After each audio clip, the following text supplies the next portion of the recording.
কষ্টের ভাগীদার কেউ হয় না। কেউ কি কখনো ভাবে কারো কষ্ট বোঝার চেষ্টা করি, একটু পাশে থাকি, সাধ্যমতো সাহায্য করি? রাসূল সাল্লাল্লাহু আলাইহি সাল্লাম বলেছেন, যে ব্যক্তি কোনো মুমিনের একটি কষ্ট দূর করে দেয়, আল্লাহ কিয়ামতের দিন তার একটি বড় কষ্ট দূর করে দেবেন। আপনি যদি কারো কষ্টের কারণ না হয়ে কষ্ট লাঘবের কারণ হন, তাহলে আল্লাহ আপনার জীবনে রহমত ঢেলে দেবেন। অনেক সময় আমরা ভাবি, আমার নিজেরই তো অনেক কষ্ট।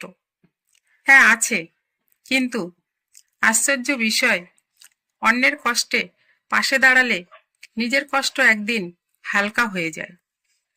কারণ আল্লাহ এমন এক রব, তিনি বান্দার জন্য সেই পথ খুলে দেন যে পথ বান্দা কখনো ভাবেনি। আজ যদি কারো কান্নার কারণ না হয়ে কারো ভরসার জায়গা হওয়া যায়, তাহলে আল্লাহ তাকে এমন ভরসা দেবেন যা কোনো মানুষ দিতে পারবে না।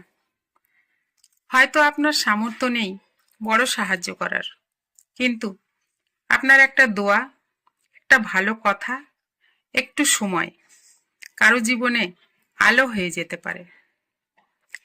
এই দুনিয়ায় কেউ আপনার কষ্টের বোঝা তুলবে না, কিন্তু আপনি চাইলে কারো বোঝা হালকা করতে পারেন।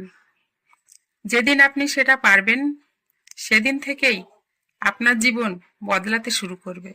মানুষ অবহেলা করে, কিন্তু আল্লাহ কখনো ভুলে যান না। আপনি কারো কষ্টের ভাগীদার হলে আল্লাহ আপনার জীবনের প্রতিটি কষ্টের হিসাব নিজ হাতে নেবেন।